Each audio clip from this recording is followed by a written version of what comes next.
बेटी से रिश्ता। कहानी मयंक और विभा की है।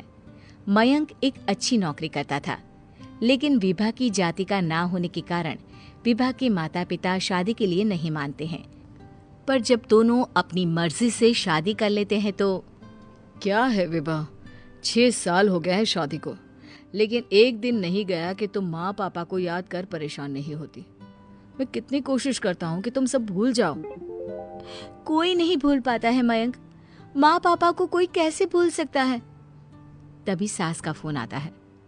मान लो विभा से बात कर लो, आज उसे अपनी माँ की बहुत याद आ रही है। बेटा विभा, मैं आ जाऊं? हम दोनों चलेंगे तेरे माँ पापा के पास। बोलो। ना माँ जी, वो आप लोगों को कुछ बोलेंगे तो मुझे और भी बुरा लगेगा। आखिर आप भी मेरी माँ ही तो हैं। अरे सुन लेंगे ना यार, कोई बात नहीं, बोलेंगे ही ना। चलो माँ, मैं फोन रख रहा हूँ। वो क्या है ना, आज विभा को लेकर डॉक्टर के पास जाना है। बहुत दिनों से इसके सर पर लगातार दर्द हो रहा है।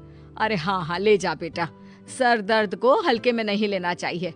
वैसे भी ना बहू सोचती बहुत है। मयंक माँ का फोन रख देता है और दोनों कार से अस्पताल जाते हैं।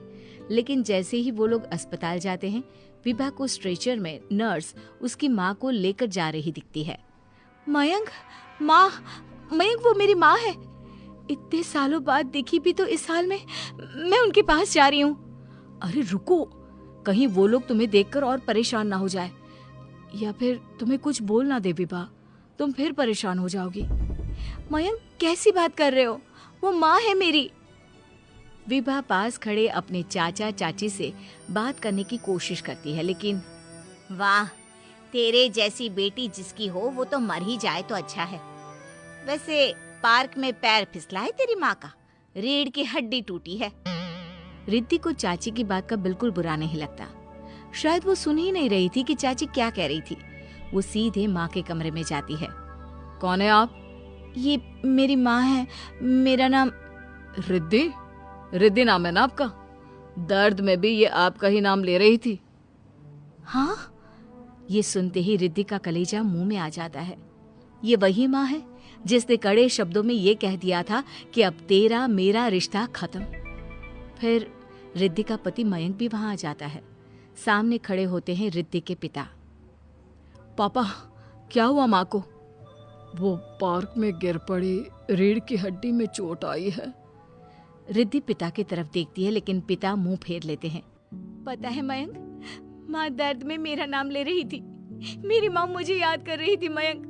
मैं माँ को कुछ नहीं होने दूंगी, देख लेना। हाँ रिद्धि, हम मिलकर माँ का ख्याल रखेंगे। आज आपको चलने की कोशिश करनी थी, लेकिन हमारे फिजियो के डॉक्टर नहीं आए जो आपको पकड़ कर चलाते, तो फिर आज। डॉक्टर साहब, मैं हूं ना, मैं माँ को चलने में मदद करूंगी। रिद्धि माँ को चलाती फिराती उनके खाने पीने का ख्याल